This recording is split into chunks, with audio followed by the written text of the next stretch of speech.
Dans quelle ville investir ou est-ce que le bien que je souhaite acheter va se louer? Telle est la question que vous posez sûrement, c'est pour ça que vous atterrissez sur cette vidéo. Bonjour à tous, c'est Rodolphe, bienvenue sur la chaîne des investisseurs intelligents. J'espère que vous allez bien, que vos investissements se portent bien également. Et alors comment je fais moi pour savoir si mon bien va se louer ou en tout cas quelle ville je vise?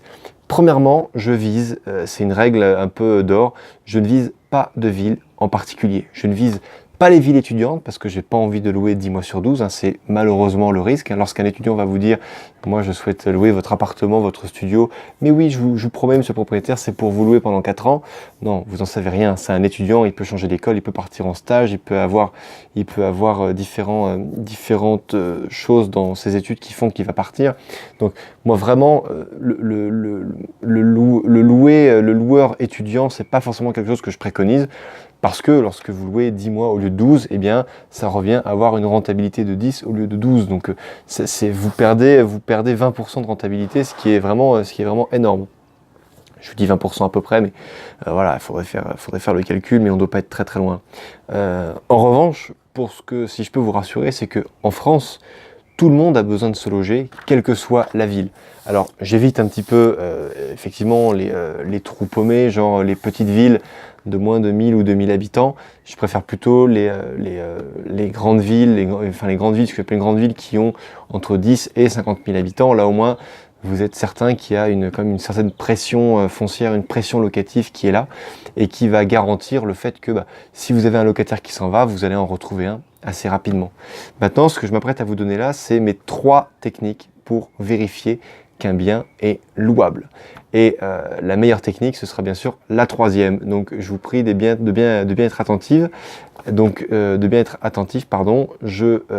commence. Donc, le premier, c'est d'aller sur le site qui s'appelle le tensiomètre locatif. Vous allez sur Google, vous tapez le tensiomètre locatif et vous allez arriver devant deux petits diagrammes où vous rentrez simplement le code postal de la ville qui vous intéresse pour investir et ça va vous dire si oui ou non c'est difficile pour un locataire de trouver un logement. Donc si c'est très difficile pour un locataire de trouver un logement, ça veut dire qu'il y a une tension locative qui est énorme, ça veut dire que ça va être très tendu, ça veut dire que c'est très bon pour vous. En revanche, si la tension locative est très peu élevée, c'est-à-dire qu'un locataire n'a aucune difficulté à trouver un logement, ça veut dire qu'il y a plus d'offres que de demandes, et là pour le coup, c'est un petit peu moins bon. Ça ne veut pas dire que vous n'allez pas trouver de locataire, parce que vous pouvez toujours trouver des locataires qui vont rester 20 ans, et dans ce cas-là, c'est parfait pour vous. En revanche, si vous avez un locataire qui s'en va, si vous mettez 3-4 mois à en retrouver un, c'est un petit peu embêtant, parce que cette année-là, votre rentabilité va vraiment être très mauvaise, et pendant ce temps-là, votre crédit court. Vous ne pouvez pas le suspendre comme ça, comme vous le voulez, quoique c'est quelque chose qui peut encore se négocier.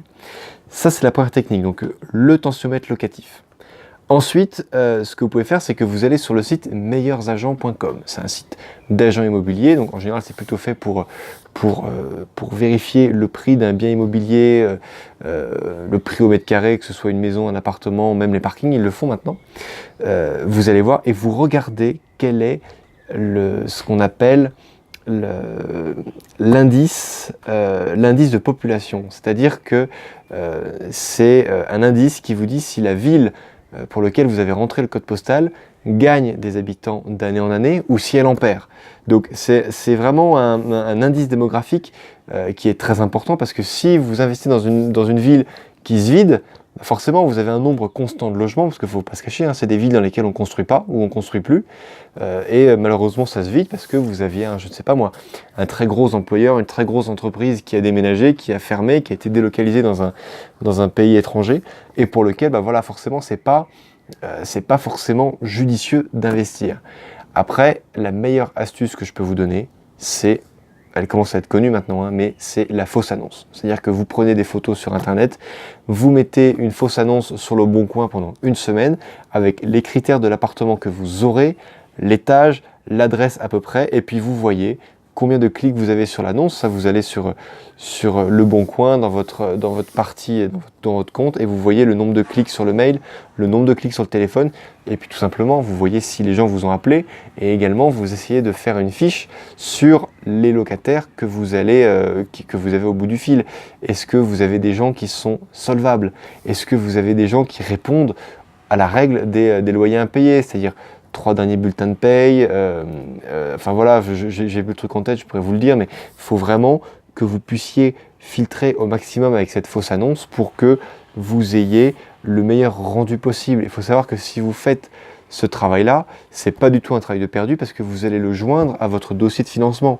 Et là, vous allez vous retrouver devant un banquier qui va se dire « Tiens, mais ce gars-là, il sait ce qu'il fait, il a pris les devants, il a regardé s'il y avait de la tension locative, vous faites un imprimé écran du site que je vous ai donné en numéro 1, le tensiomètre locatif, vous faites un imprimé écran sur le site meilleursagents.com avec l'indice démographique, vous pouvez même mettre les résultats qu'ont donné votre fausse annonce sur le Bon Coin. Et là, vraiment, vous avez une étude de marché, quelque chose de vraiment très sain et pourtant assez simple, de très sain, de très complet. Et je vous assure que si vous rassurez le banquier va se dire avec cette personne-là ou ces personnes-là, si vous êtes plusieurs, il n'y a aucun risque de leur prêter de l'argent parce qu'ils font ça vraiment en bon père de famille et c'est quelque chose qui va se réussir et qui va avoir du succès. Donc voilà pour mes 3 petits hacks que je mets et que j'applique dès que je veux acheter un appartement ou un immeuble. Et croyez-moi, ça fonctionne. Je l'ai même fait dans des villes qui étaient loin de chez moi, que je ne connaissais pas. Et je vous garantis que là récemment, on a eu un changement de locataire.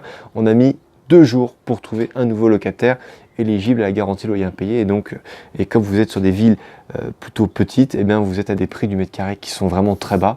Moi, c'est un immeuble, on l'a acheté à moins de 1 000 € du mètre carré. Et je vous garantis que la rentabilité de 13,5-14%, elle est là, elle est possible. Et c'est même pas en faisant de la location saisonnière. Donc voilà, n'hésitez pas à me poser vos questions dans les commentaires, à liker la vidéo, à la partager. Je vous dis à très bientôt pour une prochaine vidéo et je vous souhaite de très bons investissements. À bientôt. Ciao.